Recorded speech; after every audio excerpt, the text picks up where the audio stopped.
Welcome to Essex County College's Community Education Forum. I'm your host, Alfred Bundy, and also the Executive Director of Institutional Advancement here at the college. On today's show, you will hear from two of our distinguished professors, as well as you will hear from a community activist here in the state of New Jersey. Our first guest has been at the college since 1990. She is a professor of nursing and also the chair of our Division of Nursing. Please welcome distinguished professor, Dr. Gale Gage. Welcome to the Community Education Forum. Hi, Al. How are you? Oh, just delighted to have you here. Want to talk about the demand of nursing. I mean, it's kind of in the communities, in the streets that we hear that they're in demand and there's shortages. And tell us what the real deal is with nursing. Absolutely. Well, since about 2019, the U.S. Jobs Bureau has talked about that nurses would actually enjoy a 7% increase in demand for this profession. But given COVID as we know it today, there seems to be an increase in demand for nurses with this type of skill set. And so the demand will continue to increase. There is a need for professional nurses as well as the ancillary support services that certified nurses assistants and medical assistants as well as home health aides provide for individuals in our community. Now, I've heard that nursing is really hard work, and I've talked to a few nurses that work in hospitals, and many times they talk about the challenges of just it's really much harder. It sounds pretty, but it's not easy. It's not simple. There's a lot of things they have to be responsible for. Is that true, or how do you hear from the people in the profession? Well, that's correct. It is. It's difficult work because it is labor. It is labor intensive. Nurses now, when they're working in acute care, work 12-hour shifts, and a lot of the time they are working on their feet, taking care of the demands and needs of their critically ill patients. So people who don't feel well, so that's difficult in itself to probably manage. Absolutely. We have, I guess, a couple levels of nursing programs here. Share with us our various programs we have here at Essex County College. Well, under my supervision, we have the Licensed Practical Nursing Certificate Program. This is a 48-week program whereby an individual can come in and train to be a licensed practical nurse. A licensed practical nurse is responsible for care of patients, but under the supervision of a registered nurse or of a physician. They're usually employed in places like long-term care or in doctor's offices or in hospitals. We also have our generic RN program.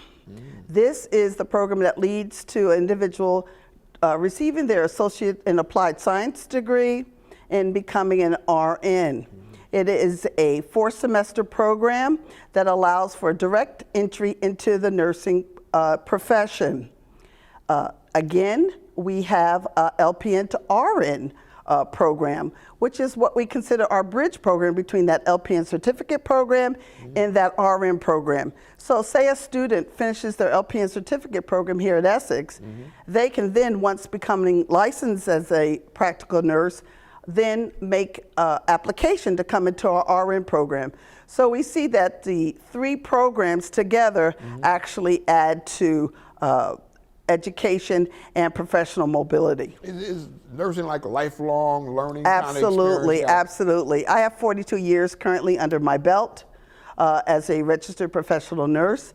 I have my doctorate in nursing. I'm what you would consider a nursing scientist. I do research, looking at health disparities in our community. It is just one of those professions where you can continue to grow and excel in. What are qualities? What do you look for? What's the ideal candidate who wants to be a nurse? What's that background? What's that person? You gotta love nursing. It is not for the faint of heart.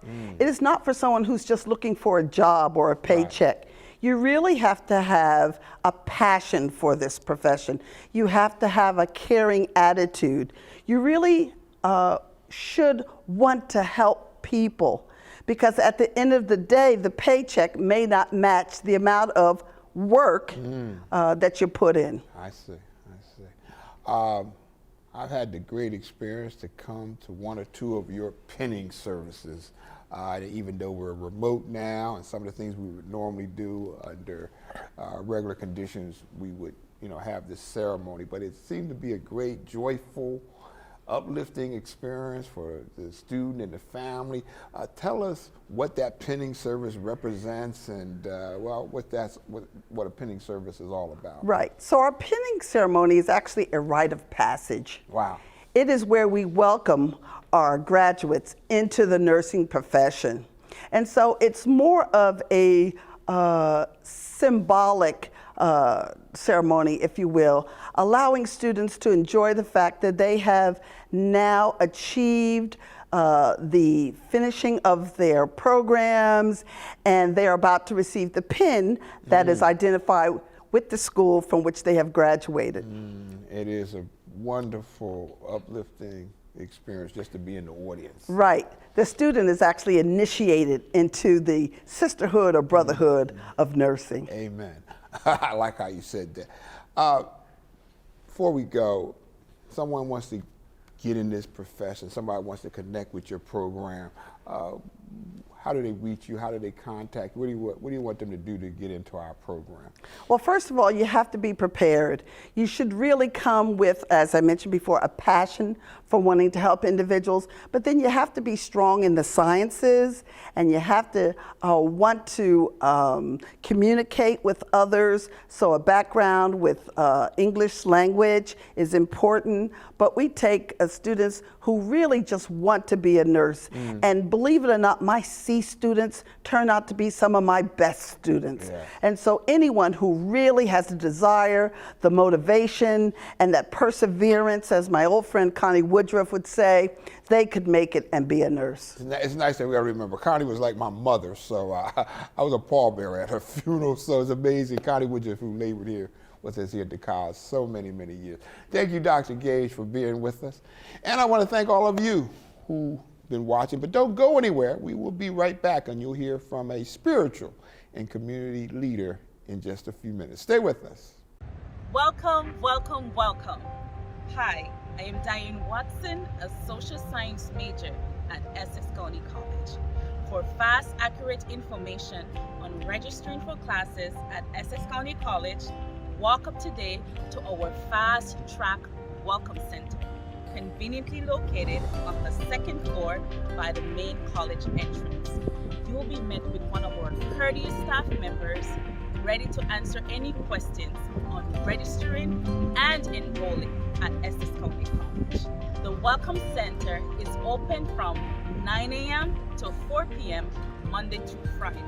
You can also call the Welcome Center at 973-877-4477 and speak to one of our representatives. In this COVID-19 pandemic, Essex County College follows all CDC health and safety guidelines. So, wear a mask when you come on campus. Remember, at Essex County College, it's always students first. Welcome back to Essex County College's Community Education Forum. I'm your host, Alfred Bundy. Our next guest has served in corporate America, spent a long time at PSCNG. He has a Doctor of Divinity from the Christian Bible Institute of New Jersey, and he's the senior pastor at Paradise Baptist Church here in Newark. But today we want to discuss him in his role as the chair of the Essex County Human Services Commission. Please welcome Bishop Jethro James to the Community Education Forum. Welcome. Thank you, sir, for having me. Good to see you again. Always good to see you, my friend. I've had the great pleasure of having fellowship and have gone to service there at your church, and you do a lot of wonderful things there. That's a great congregation you have, and we can't thank you enough for what that church provides to the Newark community. But I want to talk to you today because you also have another role as a community servant, and that's as the chair of the Essex County Human Services Commission. Tell us what the commission is. What are some of the agencies that make up this organization? The commission is a group of service providers that primarily provide services to the poor, the disenfranchised, the elderly, children. Everything sits on this board, from the provider of Family First cards, senior services, legal services, housing units, homelessness, food services, food banks, you name it, they're at the table. The school is at the table. Juvenile justice is at the table. Essex County Prosecutor's Office is at the table. This great college is at the table. Yes, I represent the college at the table, and what an interesting group it is. Let's talk about some of the issues that certainly, even before the pandemic, that some of our less fortunate communities have had to deal with, some of the families had to deal with. Talk to us about what's going on as it relates to housing and childcare, especially now with this COVID-19 pandemic. Well, as you are aware, Al, that they suspended rental evictions in the county. Now, we were working on that earlier with just the way that Black, brown, Latino people were being treated in the court systems. And since COVID has hit, right now we're looking at, I'll just use the Newark numbers, we're looking at almost 9,000 evictions pending in Newark. And just because people said they didn't have to pay their rent, and this caused part of the problem? Well, people didn't have the money. Many poor people, and Martin King said it best many, many years ago. He talked about the working poor. It's also childcare ties into that. And so you have people that go to work all day long, and they need childcare. They're the working poor, so it's not just COVID. And now most of them in the service industry.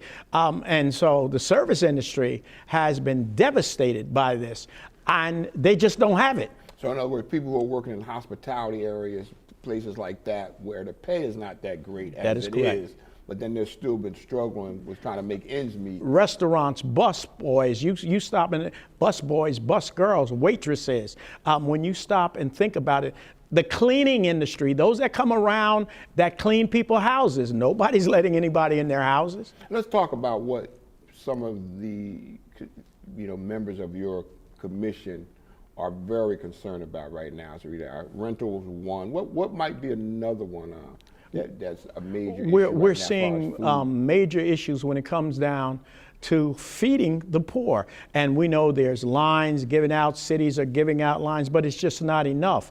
One of the things that we're looking at, children that are not in school, the problem that we've seen is that there is money set aside from the federal government through the state, through the county, for them or their parents or their guardian to get extra food stamps, as we would call them, extra DPT cards, as they call them. However, if they're not signed up, they don't get this. So here we have children, 1 out of every 5 children in this county, and that's in predominantly the urban areas, go to bed hungry. I mean, is it too much paperwork? I mean, is it hard for them to have access? Do they know? What's the issue? Well, part of the issue is, and Al, you know, this is not new for you. You've sat on the HAYSAC, you've been around, is that we don't understand computers. We don't understand paperwork. And then some of it is our fault. And I need to say this, and I thank God for most of the people that work in these departments. We're only a paycheck away, and this COVID-19 has showed that, from being one of them. In the streets. In the streets. Mm-hmm. And so that's real. And so food and children are our big issue. The elderly, we're dealing with landlords that want to put the elderly out. And I'll just go back to my heritage in Virginia. We never, Big Mama could stay in the house as long as she could breathe. Right. You know, and Big Mama was going to give you, she could always go in, and many of you know this, they could go in and just take them few dollars out and give it to you. Big Mama now is taking in grandchildren and great-grandchildren, some of their grandchildren friends. And as a result, the landlord wants to evict her. Wow, That's kind of like a compounded problem. Yes, sir. Stay with me for a little while as we look more into this pandemic situation. We also know that there's been, concerns about people getting back to work and getting jobs and people being laid off and people dealing with unemployment. How big a issue is that for some of your community? Well, it's as you know, workforce development. And thank God for our county exec and those that allow us to do this. Workforce development is part of that, and we're talking about realistic workforce development, where they took this course, they can now turn on a computer, and you give them a certificate that says they're a computer efficient. Not really. And so we're looking at real training for real people and real people to do the work.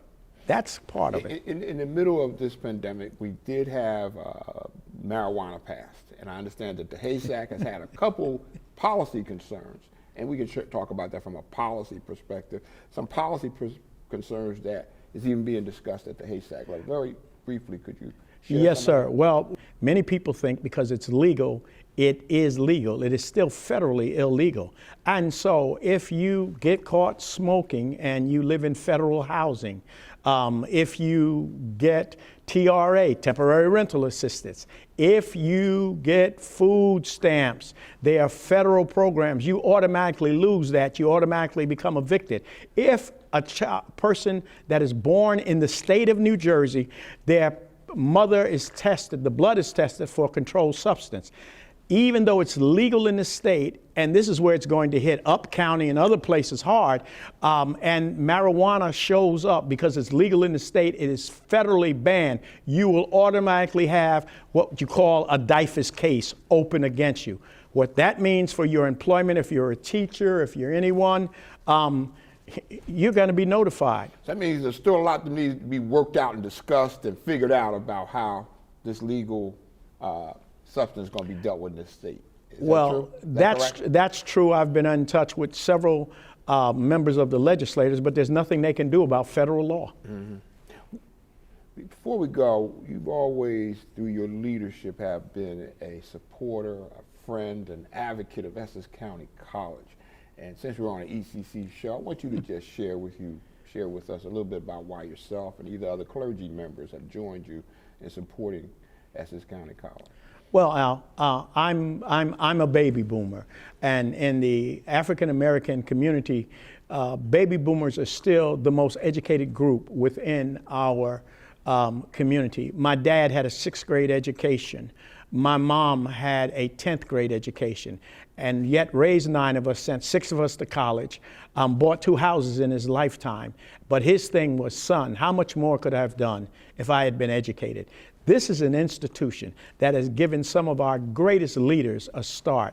And as long as I have breath, I'm going to be on the forefront to fight for Essex County College, because this is the start of something great.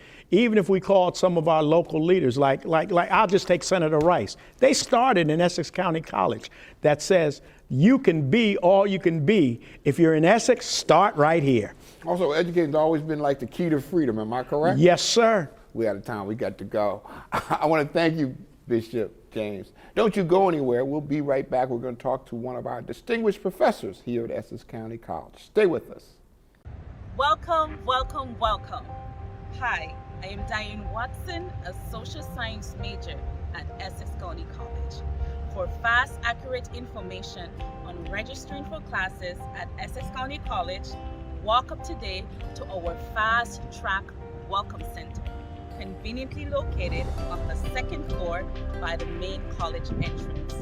You will be met with one of our courteous staff members ready to answer any questions on registering and enrolling at Essex County College. The Welcome Center is open from 9 a.m. to 4 p.m. Monday through Friday.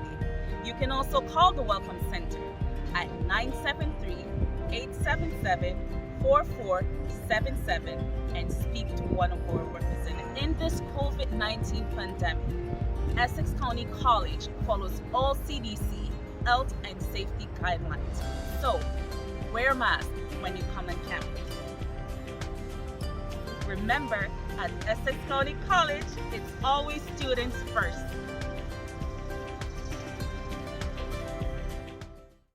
Welcome back to the Essex County College's Community Education Forum. I'm your host, Alfred Bundy. Our next guest is an attorney, having graduated from the Rutgers School of Law. She's been at the college since 1989. She is the director of our Paralegal Studies program.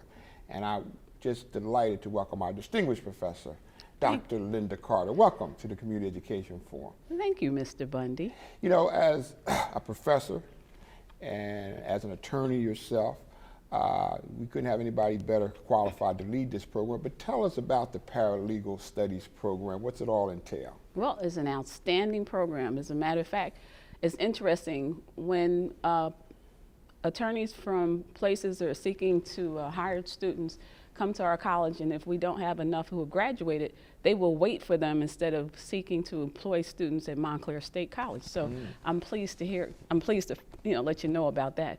The other thing in terms of the college program, it's we basically look for people who have common sense, street sense, and are looking to add the academic aspect to it. Because ultimately, when you're in competition, books are not enough. And we have students who attend Essex County College who are resilient, amazing students who have navigated and negotiated the pandemic, yet they're here. And that tells you they have a serious set of skills in their toolbox that many people don't have, and that I'm sure a lot of law firms would love to have students like that. But tell me what the paralegal program entails. What is the course curriculum? Basically, real quickly, you get an introduction to law for paralegals, which is an overview. Contracts, torts, legal research and writing, advanced legal research and writing, business organization and government regulations, and administrative law. Those are the basic core courses. And then we have electives, which we rotate, which are family law, property transactions, wills and estates, and we have an internship, which students are required to do 240 hours in actual paralegal work with law firms. So they do that with law firms. Now, where are paralegals mainly hired? That's my law firms and legal organizations, advocacy groups. I even have a student who's actually an actress. So there are a lot of places that skill set can take you. Now, paralegal prepared her to be an actress? Yes. Explain a little bit. Well, one, she can do her own contracts. She can look at her contracts. Good. All right. It's show business. Right. The second is that some of the activities they engage in, some of the assessment activities they engage in require them to do debates, also require them to do interviewing. And this particular student was excellent interviewing. She was so good at interviewing that we were a little concerned because there was no one in front of her. But we were convinced, based on the exchange, that someone was in front of her. So you could tell she was a performer. Oh, right. And we all stood at the door because it got a little scary. Now, share with us, when you're looking for that candidate, what is, you talked a little bit about it, but tell us what you're really looking for that makes a good paralegal studies student. The first test is how they navigate and negotiate the website. Because in the profession, one of the things you're required to do is do research, whether it's legal or factual. So if you're having problems navigating a website, that kind of tells me that, not that you can't do the program, but you may need a little assistance if this is what you want to do. But ideally, as I said before, really looking for students or individuals who are inspired to learn how to learn, individuals who want a broader range of skills to add to their toolbox that will take them across basically virtually maybe 90% of the industries, employment industries that are available here today and in the future. Do any of these students go on to become lawyers? Some of my students become lawyers. Interesting you say that. Many of them go on to get their master's in history, public administration, and go to law school. Many of them don't necessarily go. They use their skills for a host of things. Some of my students, the ones that I'm really proud of, they've taken their skills to educate their own communities. So they not only use it for purposes of employment, but they use it for purposes of educating their communities. Share with me a little bit about one of those students you're so proud of. Give me one success story that well, it's kind of hard. Out. All right, we have. I'm sure you got many. Yeah, I'll do it really quick. four really quick because I know we don't have a lot of time. But one is Lori Robinson. Lori Robinson is the co-chair of the New Jersey State Bar Association Committee on Paralegals. The other one is Patrice Now, Tis. that's a job. That's a work. No, that's actually outside of her job, in addition. Okay. And so she's in leadership in the profession in the state. The other individual is Patrice Tisdale, who was featured here, but Patrice actually took my pedagogy and instituted it and integrated into a pre-law program in Ohio. Many of my students who've gone on to teach have actually incorporated some of my techniques and contacted me to let me know. I had no idea. So that's really good. And then I have the one who became an actress, which was really most different. How's she doing? She's She working? basically does extra work, Okay, but it okay. works really well for her life. So she's Okay. really, and someone who was here at 17 and then came back in her 30s and Okay. finished up. I keep hearing you talking about your technique. Is there something unique, special that you Well, add? it's very important that people learn how to learn. And I learned that in law school, but I use that technique in paralegal program because when you go into the profession, the particular area of law might slump, it might go up. And so the basic skills you can transfer to any industry, at least in the profession. The legal research and writing, you can apply across the board. You just have to learn the jargon for the particular area if you not have experience in that area. So if I go from patent law to bankruptcy law, the foundation is still there. But you just may have to become more familiar and maybe take a continuing legal education course in that area. If someone out there wants to get in touch with you, that they're interested in our program, what do you want them to do? They can just call me. They can reach me at carter@essex.edu. They can call me at 973-877-1867.